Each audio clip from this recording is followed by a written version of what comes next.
something that he can charge 250 grand a year for, a tool that I built with software that costs $20 a month. By the time I left his house for the Super Bowl, I was fiddling with it for like an hour and a half. I just built a tool that made me 7 figures in an hour and a half. Bye. Everything I learned while trapped in a small office with a West Texas oil billionaire. He said to me, Chris, what if I paid you X amount of dollars a year to work here? Like completely took me off guard. 300,000 a year? 700,000 a year? Stop me, Chris. Sure $1 million a year, Chris? One thing on Operator I wanted to ask you. You had a video. I haven't watched the video, but it was like operators pushing operators. So I had asked you about this first, and I was like, can you have an operator operating an operator? And at first you're like, no, that's like, we can't do that. But then I saw you had a video that was like, no, you can do that. So can you do it? Mm-hmm. So oh, my friend, you are so dirty. I haven't asked operator to operate operator, but I have asked operator to log into my ChatGPT account and use ChatGPT. It worked. Okay. But this, dude, I'm going to give you my login to ChatGPT, and I want you to see if you can use operator to use my operator. Oh, that's going to be so cool. I'll try it on my own account first. Assuming I don't think it will work, but dude, that's a perfect lead in. So one thing that I'm going to do here soon is there's a bunch of, AI enabled app builders, Cursor, Replit, Bolt. There's a bunch of them. I can't even remember them all. This is what I'm going to do. I know I can have 6 operator tabs open at once. So I'm going to take 6 cursors and replets of the world and take one idea. Like, I want you to make me a calorie counter app, a web app that counts calories where I can upload a picture of food and it will tell me how many calories. That's a thing. I know AI can do this. There's a bunch of apps that do that. Okay. I'm going to tell it to give the same prompt to all 6 at the same time, run concurrently. And I'm going to tell it to work through all the bugs and see which one can build this app for me without any intervention from me whatsoever. Does that make sense? It does make sense. The only thing I'm like thinking of is right now with operator, it's asynchronous. It's like a human, right? Like they've got to go individually one by one. So are you saying it would go to Replit, tell Replit, do XYZ things. And then while Replit's running in the background, it would go to the next tab and say, no. I'm what they call an idiot. Can you explain it to me? Yes, I'm saying I've already tested this, and you can have 6 operators running in 6 different tabs at the same time. So I'm going to take one prompt to operator, and it's going to say, go to Cursor, and here's the prompt, build this app. And then I'll just paste that same prompt and swap out Cursor with Bolt, with Replit, with all the others, and have it just go all 6 at once. And then compare them? Yeah. Yeah. And then see which one does the best, which one needs the least amount of intervention to build that app. Oh, interesting. Then I learned multiple things. Then I learned which of those 6 platforms I like the best. And I learned which of those 6 platforms works the nicest with operator. If you haven't used a Replit, you're babysitting it the whole time. You don't just say build an app and it builds an app. It breaks and it breaks and then it fixes something and then it goes back and breaks it again. But you'll get there. You will get there. But how well does operator massage it? Dude, I know we're getting ahead of ourselves here. How cool would it be though? So you do that. You build the 6. They're all open in different tabs. It produces them. And then you have 6 more tabs, or it's the same 6 tabs. Cool. Now you have the app. It's the same prompt. I want you to execute these tasks on this app and tell me about your user experience, or give me how long it took to do XYZ things. So then you're getting qualitative analysis as well from operator to tell you which one of these apps performs better with speed, with quality, responsiveness, UI, whatever you want to test it on. And then you'll have a data set that you can look at and compare. That's not just you going and using it and saying which one do I like the best, but operator giving you actual data to tell you which one's the best. That would be super interesting. That's pretty cool. It's meta, bro. Am I on ayahuasca right now? Oh my gosh, dude. It's freaking meta. So I had an idea this week. I wrote it down to myself, and I want to just tell it to you to get your opinion on it. I've been thinking a lot about this stuff. We both have. And in particular, it's like, how do I use agents? How do I prepare for agents? Some people will prepare, some people won't prepare. And I wrote this post. I haven't posted it yet, but I wrote this down and I want to just read it to you. Hopefully it's not too boring, and then get your opinion. Ready? Okay. So right now people are using AI to essentially make better decisions. They're using it as a teacher, general counsel, a sounding board, a mentor. It's effectively a better version of Google. Mm-hmm. But soon it's going to change. It's going to change from being a tool to an extension of you, an employee, a representative, an agent making decisions on your behalf, right? We know that. So anyways, I've been thinking a lot about how you get ready for it.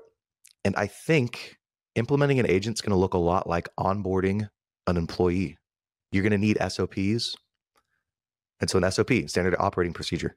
How does this work, right? What do you do? What is the function? What is the process, et cetera? Mm-hmm. You're going to need an orientation process.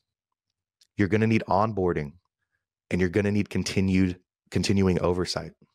So like in my mind, the best way to prepare for these agents is to create the onboarding as if it was a human employee. Like, don't think of it as, oh, I got an agent now, like just do your thing. Blah, blah, blah. Like, that's how they're going to be trained. They're going to be trained on like SOPs from the last 10, 20 years, right? yeah, That's the language it speaks. exactly. And if you have employees now, or you have processes now, document them, because that's how you're going to get the agent up to speed. Like, think of it as a human employee that's going to be taking a function. It's not just going to know, like, yes, it's very smart, but you could take the smartest person in the world, plop them into a healthcare company in the billing department and be like, all right, bill for me now. They're not going to know what to do. They don't know what system to go to, what the EMR is, how to log in, who the provider is, what they pay, what they bill, how to apply it. Like, they don't know. They have to be trained on that stuff. So I think this framework for me was a light bulb moment. Treat these processes as SOPs, document them, and then you're going to treat an agent just the same way you would treat a new employee. You're going to have to train them. So have these things ready. What do you think? Mm-hmm. Absolute 100% agree. It makes sense, Hard right? agree. Give me 14 of them right now. Well, and what's fun is like you and I have been doing that, right? Like we've been creating our own custom GPTs. We have been creating our own SOPs. Like we're getting to the point now where it's like, oh, we understand it's not a set it and forget it type of thing. We have to train the system, the LLM on what it's supposed to do. So like, I think it just makes natural sense to us now, but for most people, it's not. And I think they need to reframe, oh, this isn't just a computer that just figures it out. It's a new employee, train the employee. And like you said, when we're using Operator right now, it's like, I got to double check it. You got to try to break it. Did it actually do what you said it was going to do? Like, you've got to do oversight. Like, you've got to see how it's performing. It's not just, oh, cool, it's going to sit there and be perfect forever. Like, you're going to have to still oversee it in some capacity. Yeah. Dude, I've got another use case that I meant to talk about for Replit, something that I did the other day. You ready? Okay. Yeah. So we have a mutual friend. I'm not going to name him to protect his identity. So we went over there to watch the Super Bowl. So we're sitting, and he says, hey, I want you to show me something on Replit. Bring your MacBook. So I bring my MacBook. We're sitting down and watching the Super Bowl. Not really a good game anyway, right?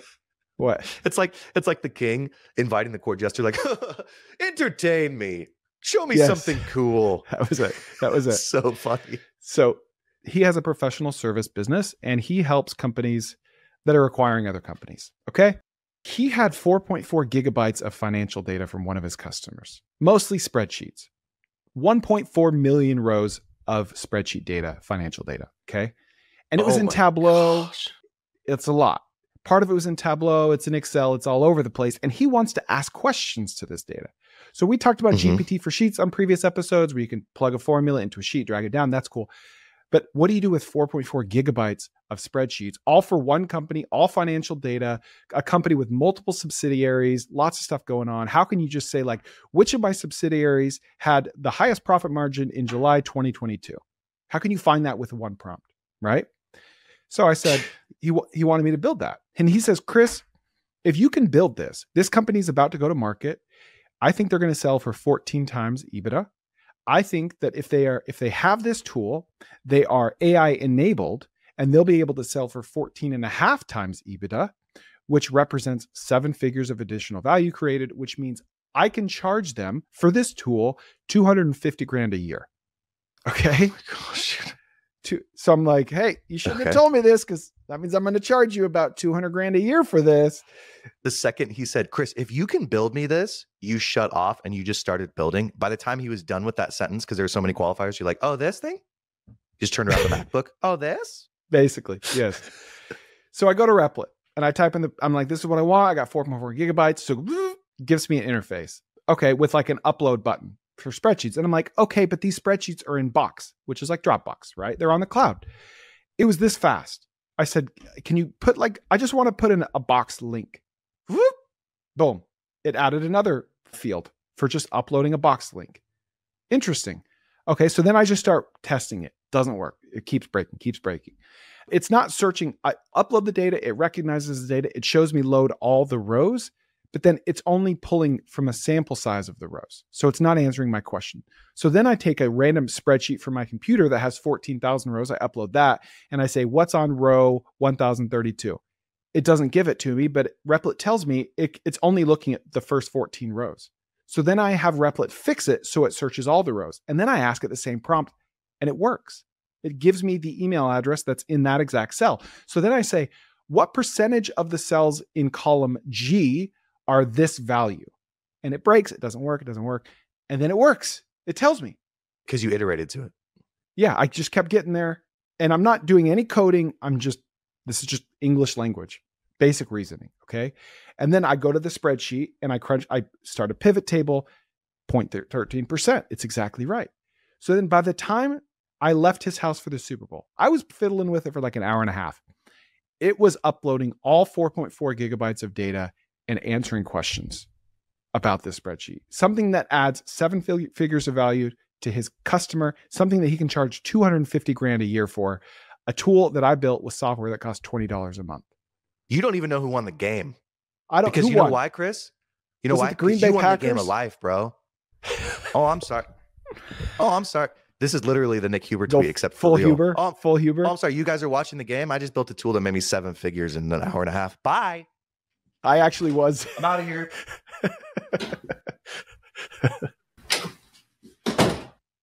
Funny because I actually was doing those things, but I was also watching the game. You could do both. You can have both. That's Isn't that crazy? I haven't messed with Replit. I'm retarded. Is it a plugin? Like, are you doing it separate? Like, where are you actually doing these things? Oh my gosh, I knew that you were going to put the hands to the face. I'm like, even though I knew it was coming. Do this brother a favor and edit this out so he can just go to replit.com and look and have his own question answered in 0.4 seconds. It's like a ChatGPT interface. You do it all within Replit. Oh, you do it within. Okay, cool. I'm up to speed. Yeah. But then Mohammed, do this brother a favor. But if it needs to use OpenAI's API, it will ask you for your API credentials and then it will remember them forever. First of all, that's freaking amazing. Is he paying you? It's funny because his wife was like, he was telling his wife, and she's like, oh, you're paying him, right? You're paying him. What are you paying him? It was good. Very, very quick comment here. Isn't it crazy? Because I am this type of person. Isn't it crazy that the second I say, oh, yeah, and if it needs your API key, you can just give it your API key. That's going to turn 90% of people who would have done this off. Like, oh, API, okay, that's too complicated. I'm not a coder, right? Like, we're not either. And I've overcome that, but there's, a million other things that kind of get in the way. But the stuff is easy and it's solvable. But just that little thing weeds out 90% of people that would have otherwise used this. So I know. All right, so I want to tell a story about a billionaire, and I don't want to feel like that type of guy that talks about his billionaire friends. I just want to preface this with, I don't know billionaires. I don't know them. I don't have rich friends. Okay. I don't. Apparently you do. I've talked to 2 billionaires in my entire life. One that I'm about to tell a story about, I'm going to keep him anonymous because he wanted to be kept anonymous. I'm going to change some of the details to protect his identity. But it made me think of this legendary Sam Parr tweet from February 19th, 2021. Okay. I just pulled it up. February in Texas, 2021, there was an apocalyptic snowstorm that knocked out the power and locked everyone inside. So he got reamed for this tweet, but he knew what he was doing. It says, I was just trapped in a snowstorm in a 2-bedroom apartment, 72 hours with one of the most powerful venture capitalists in the world. How's that for a hook? He said, this person, Andrew Chen, is a partner at Andreessen Horowitz. I asked him how to get rich through angel investing. Here's what he told me. So that became a meme, right? Like people would meme that and say, I was trapped in an apartment with, and it was hilarious, right? So I'm just thinking of that tweet as I tell this story. So here's my hook. Are you ready for it? Permission to make fun of you, permission to not make fun of you. Enough to be funny, but not enough to hurt my feelings. You know where that balance is, right? I'm easily offended, right? I'm not saying anything you don't already know, right? All right, go ahead, hook. If you offend me too much, I'll shut down emotionally and we'll edit this out and we'll never talk again. I love this. So here's the hook. You ready? Mm-hmm. Everything I learned while being trapped in a stodgy office building with a West Texas oil billionaire. Okay. Can you say it again? You stuttered in the middle there. It's not going to be good enough. We got to say it again. Dang it. You're right. Yeah. I know. Here's everything I learned while trapped in a small office with a West Texas oil billionaire. It's perfect. It's perfect. On a January Wednesday afternoon for 7 hours. Oh my gosh. It's so good. All right. You ready? Okay. So yeah. This guy saw me on Twitter and he wanted to talk to me about social media and AI. So I drove to his office. It was a long drive. I spent 7 hours with him and 2 of his employees. And honestly, Nick, it blew my mind. It blew my mind a little bit. It blew your mind. Yes, it did. Okay. Some of the things I witnessed were stereotypical and you probably heard about on other business podcasts. Some of it really surprised me. So here, what was my nickname on our mission? What'd you call me? Kerner the learner, Kerner the discerner. Kerner the observer as well. Kerner the observer. Yes. That's right. That's right. So here's what I observed. First of all, his monitor was like a 48-inch TV right in front of his face. Really? Okay. Yeah, it was big. It was big. So we know he's 74. Okay, keep going. We're going to whittle this down. Okay. He shared an office with one of his key employees who is a buyer. His title is buyer. He doesn't have a title. Most of his employees don't have LinkedIn profiles. They're not like out and about. They just work for this company. They're very loyal. They have great culture, but they don't like no one has a title at this company. Okay. So video is cool, but you know what's better? Long form audio via podcast and my newsletter, tkopod.com. Go there to subscribe for free to my newsletter. It's 1 email a week, very tactical. And then go to my audio podcast, 3 episodes a week, stuff like this. You're going to love it. All free, no sleazy sales pitch, tkopod.com. So he shares a room. He shares an office with this person. Yeah. And his title is technically buyer, like a purchaser. Interesting. But it's like his key right-hand man. Okay. So he did. Okay. But the billionaire doesn't have his own office. It's like he doesn't have the corner office. It's like massive. It's a nice corner office. Sure. It's a modest. It's not huge. No putting green. Very modest. No fancy furniture. But it's shared. The point is, it's shared. It's shared. It's shared. They're back to back. They're literally back to back. To quote Twitter, there's a lesson there. To quote Elon, let that sink in. No, but there has to. Yeah. Anyways. Okay. Whoop, filed away. So keep going. His title is buyer, but he's way overqualified. That was another pattern from the day. It was like everyone was way overqualified for what they were doing with this company. They were just very smart for their title, at least. Got it. Okay. Okay.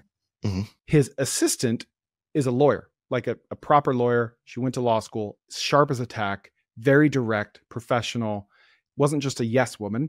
Her office was right next to his, and they were just talking all day in person. Okay. So that was interesting. She wasn't just like an administrative assistant. They're talking all day like she's in the same room, or they're in separate rooms? No, she's next door, but she's in and out of the office all day long. Cool. Okay. This gentleman solicited advice from everyone around him. Okay. Not only like the smart people or the C-level people, his buyer, his assistant, me, anyone. He wanted truth or advice anywhere he could get it, but he was not afraid to tell them that's a bad idea. I don't like that idea. Or that's a brilliant idea. Not in a rude way, just in a very direct way. What are your thoughts on that? I love it. I think it makes a ton of sense. I think it makes a ton of sense, especially for people who have gotten to that level. There's a interview I saw with a guy who was an executive at Facebook. He said the same thing about Mark Zuckerberg. He's like, going into a meeting with Mark, he wants the feedback. He will take any feedback from anybody. He will tell you if he thinks your idea sucks. He'll push back on you, but he's open to having his mind changed. And I think that the most successful people, especially in that stratosphere, everybody's trying to dethrone them. They have to be open to feedback because otherwise they're going to get taken out. So it doesn't surprise me because I've heard about it, but it also does surprise me because you don't think of like billionaire know-it-alls as like asking questions of the janitor. I think it's awesome. Like when I first walked in, I got there 5 minutes early, 7:55. Every single person in the office was already there and working at 7:55, which that alone was interesting to me. I walked in and this gentleman was standing right inside the door with another gentleman and they were looking at new packaging options. I walk in the door and they're like, Chris, oh, thanks for coming. Nice to meet you. Hey, look at this packaging with us. What do you think? Do you like this one or this one? Does the lid fit right? How does it look? If you were a customer, what would you think if you picked this up and like, this was like how I met them. I'd never met them in person ever. Yeah. They immediately, and I don't know about packaging. I've never had a consumer packaged good before. I'm not like a packaging expert, but he genuinely wanted my feedback. I'm like, So it set us off on the right foot. So he was instantly engaging, instantly charismatic. Instantly. Yeah, but there were no pleasantries. He was nice, shook my hand. Nice to meet you. I'm so-and-so. Here's so-and-so. What do you think of this packaging? Like, we just get right into it. Was it like intimidating or was it like, oh, this is my friend's dad from college and we're meeting for the first time? It was extremely welcoming. That's awesome. Like it just puts you at home immediately. Okay. Okay. So then we're in this office and immediately we just start riffing on ideas. And it was very much like ADD laced. Just there was a whiteboard. We were whiteboarding. He was whiteboarding, but he wanted advice from everyone. And we were just all over the place. And I'd ask a question like, well, what do you pay for this? Look it up. And he'd ask the other guy to look it up. They'd look it up. And then we'd spend an hour talking about that one question. And I'm like, I thought we were talking about this. Like, this is me. Are you me? Like, we're ADD all over the place. Yeah. You know? That was a big takeaway for me, was like, he just wanted advice from everyone. And he would respectfully tell you, that doesn't work because X, Y, or Z. I don't like that idea, but not in an offensive way. That was the culture of everyone there, was just very direct, but professional. I think I'm very good at the former and not great at the latter. I love getting advice. I love questioning. I love like finding the right answer. But when it comes time to like, you make the decision or you give direct feedback, I don't know if I'm as good. I mean, I'm trying to be better, but I wonder, like, those two things are, I think, rare skills to have at the same time. Yeah, I agree. Another thing is they would come up with an idea, an action item. Let's do this. He would do it immediately. He would stand up from his desk, have his assistant sit down and type the email for him. He would just watch her type and and he wasn't even really reading. She would just like type it out and then she'd like edit it. And then she's like, yeah, you good? Good. She'd send, they'd swap places. He'd sit back down. No way. Really? Yeah. Yeah. Have you ever seen like Trump with his assistants? They'll tweet for him. It's pretty funny. So like, she'll be sitting here like this, like like typing out, and then she'll like turn the phone and show him. And it's, you know, in the grandpa text, it's like this big, all caps, because that's just like the way he tweets. And then he'll be like, yeah, that's good. Change this part. And then like, she sends it off. As Twitter would say, there's a lesson there. No, that's interesting. She wrote it for me. Yeah. Yeah. I'm going to recap really quickly. Gregarious, very welcoming, very likable, curious, but like genuinely curious, soliciting feedback, action oriented, direct with his feedback, firm decisions, next steps done right away. Like nothing's hanging over. Yeah, let's circle back on that, or let's drill down on that later. Like, no, it's like, okay, cool, we're done. Like moves it off of his plate quick. The way he handled phone calls was super interesting. And remember my boss, Danny, the pest control business Danny owner? Galini? Yes, Danny Galini. He would always answer the phone with, go ahead. Go, like, just let's freaking get into it. And then at the end, he would end it with, let me go. Let me go. Right? Like, I'm done with this conversation. I swear on my life, this guy, he answered the phone, go ahead. Go ahead. Right? As if it was like a walkie-talkie. Yeah. And just straight to the point. And like people would like over describe things to him. And he would just interrupt him. Like, tell me exactly what I need to know. What do I need to know? Okay. So that was interesting. Always on speakerphone, maybe because he can hear better, maybe because he wanted the people in the room to hear it. Right. Dude. Yes. And he's like created this environment where no secrets. was like, dude, like Yeah. secrets cost him money. All right, cool. Everyone's going to hear. Great. What did you guys Yep. think of that? Whoop, let's make a decision straight to the point. I love that. I love that. It's funny you say no secrets, because at one point he said to me, Chris, what if I paid you X amount of dollars a year to work here? It's like completely took me off guard. 200,000 a year? 300,000 a year? 700,000 a year? Stop It me, was Chris. sure. Chris, $900,000, $1 million a year, Chris? It was surely an amount of money much more than either of the people in the room make. And how easily do I get awkward, Nick? Exceptionally easily. I get awkward probably more than anyone you've ever met in your life, right? I wanted to die.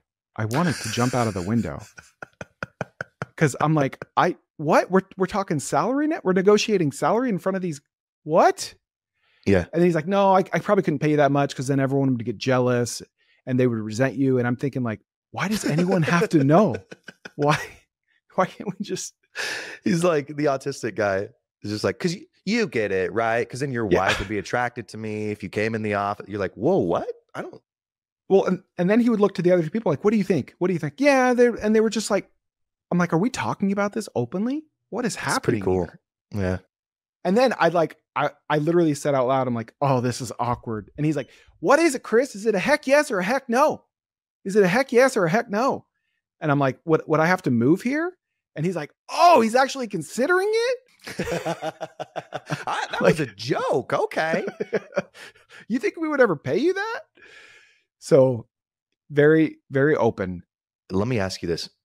I've noticed myself doing this in the last year in particular.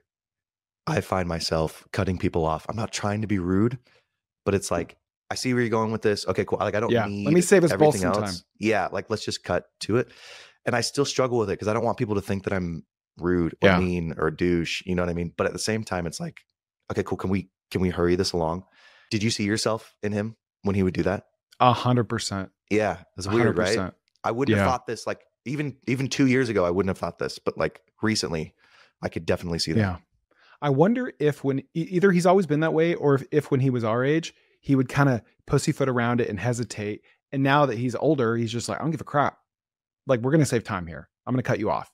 I know where you're going. He's probably like, look, either you're going to like me or you're not going to like me. I can't waste my time on it. But he's going to be super, welcoming, engaging, gregarious. So, like quickly you trust him. Like he doesn't mean it to be rude. That's the way I'm starting to feel about it. It's like, look, you're going to get to know me. You know that I'm not trying to be rude. I like you.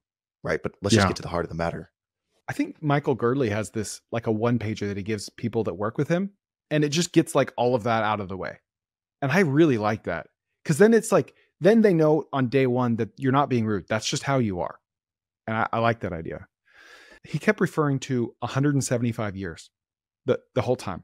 And I would be like, why don't you do this? Why don't you do that? Why don't you could definitely raise these prices. And he's like, Chris, I want this business to be around in 175 years. Right. So your idea is great for the next 5 years, but I'm not worried about that. He starts referencing all these companies he's like, Sears was amazing. Sears was amazing. They should have been around for 175 years, but they made this one mistake. And so they're not. He's like, they could have done this, and I guarantee you they'd still be around, but they didn't. Did he give his rationale for a why 175? That's like a very specific number. Maybe he wants to get to 2,200, and we're like, I don't know. Interesting. But just that's the framework. Is just a long-term thinker, generational, very long-term thinker. Yeah. A lot of the Warren Buffett is like that. Elon Musk is like if you look at these guys who have billions of dollars, they're looking at long time horizons. I mean, Musk's trying to go to Mars. Warren Buffett is 92 and he's still investing as if he's got a 40-year time horizon. So they're not necessarily trying to make decisions for this next quarter. They're trying to make decisions for the long term. And I do think it changes at some point. When you're getting started, it's like, oh no, I got to make the decision for tomorrow. Like I got to figure this out now. And then you get to a certain level that I think you're financially able to make decisions that are long-term as opposed to like just these short-term flips. Yeah. Say yes to everything until you can afford to say no to everything. Right. He kept wanting to know how I think, because I think like everything he knew about me was publicly facing, but he kept asking me these questions that were kind of tests. They were tests in a way. Like at one point he had me stand up to the whiteboard and he asked me this super complicated question about his ranch and his deer lease. and like how he tags these deer and how he asked the guys that work on his ranch, if we kill all the deer with the red tags, how many deer would be left over? And it was kind of like, it was a math question on its surface, but really it was a how do you think question below the surface. It was really interesting. And sometimes I would answer in a smart way, but the wrong way. Like he was talking about like an issue they were having with a vendor. And he's like, now, why do you think we can't ask our vendor to price us according to this other customer of theirs? And I was like, well, because then they would eventually find out it would piss that customer off and it would risk what the vendor has with their customer. And he's like, that's actually genius. And that's crazy you thought of that, but that's not at all what I'm getting at. I'm like, oh, thank you. Did you say genius? Like, there were like 3 or 4 times when he asked me these questions to test, not if I knew the answer, but what follow-up questions would I ask to help get to the right answer? And he didn't even care if I got to the right answer or not. Anyway, so in general, it was an amazing experience, really enlightening day. And I learned a ton. But I like that idea of like seeing how people think. So you and I'll tell you offline, but you and I have a mutual friend who has a friend that he claims is worth like $800 million. And for a myriad of reasons, I don't believe him. The reasons don't matter why I don't believe him, but they were there. And like we were talking about it. And there's 2 ways that you can sort of validate somebody, I think, over time. Way number 1 is the hard facts. Oh, they fly private. I met their chief of staff of this company. His personal chef was here. He let me stay at several of his houses, right? Like those are facts that you can do. The other way that I think you can validate is just by talking to them, many conversations over an extended period of time. And you just get a feel for how they think, what kind of decisions they would make. And that can get you to trust and validate those things, right? It's like, oh yeah, he's a freaking genius when it comes to business. He's coached me on a couple of things, whatever. And that's where I think this billionaire that was talking to you, it's that second thing, right? It's like, how do you think? How do you answer this question? He's validating you by quickly trying to get to the spot that most people spend months getting to because they're just like getting to know somebody. He's trying to elicit that quickly by asking these series of questions. I think that's a really interesting way to sort of think about validating somebody, is how do you quickly get them to give you the information you need? Yeah, I agree. Isn't it funny? Like even 3 years ago, the conversations that you and I are having are the same. And I would say like the quality of our intellect and curiosity is pretty much the same. But now like the people that we're talking to and the opportunities that we've had is like, it's so different.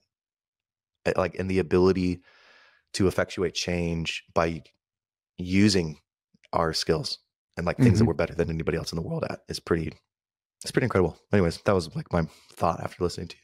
No, that's good. And a framework that I just thought of while you were saying that is like one thing that we're doing with this podcast, either overtly or subtly, is encouraging people to go out and do cool stuff, right? Just start something, do something, build something, sell something, do something epic and cool. If you do that, it's almost silly.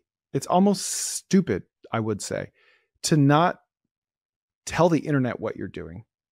You know what I'm saying? Like, I get it. I on one hand, I get it. Like content is a beast. It can be stressful. It could be addicting in a very bad way, but it just opens up. Like if you're opportunistic, which you probably are if you're listening to this, then you can be even more opportunistic by simply telling people about what you're doing. If you're doing something cool. Like this guy invited me over because of an interview he saw of mine that wasn't even on my podcast. He hadn't even seen any of my content. It was someone else's content. Oh, that's crazy. One piece of content. Super random. Right? Like, well, and it's not all, the other thing is like, it's not all going to look the same. You and I are going to look very differently. You are much better than I am at storytelling, at figuring out the hook, at figuring out the interesting angle, at being brief, right? Like I talk too much. So your ability to grow an audience is much better than, I'm not saying that I won't get better. I'm not saying I won't grow an audience, whatever. You're just like, you've built this skill set up over time and you have this natural ability. You're better than me at this.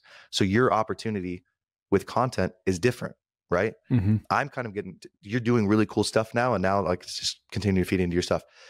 My path may be a little different. I'm thinking now about doing cool things, maybe raising some money, maybe getting back into healthcare, still continuing to do content, but like using those things that I'm doing as a way to feed the content. And then that is an opportunity for me to continue to share, right? Like, but those are two very different things, the paths that we're laying out there. And neither one of them is right or wrong for anybody. They're just right or wrong for specific people.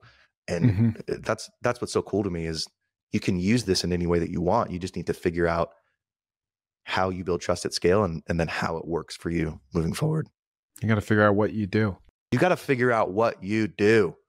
All right. All right. Hey, it's good. Love you too. All right. What'd you think? Please share it with a friend, and we'll see you next time on the Kerner Office.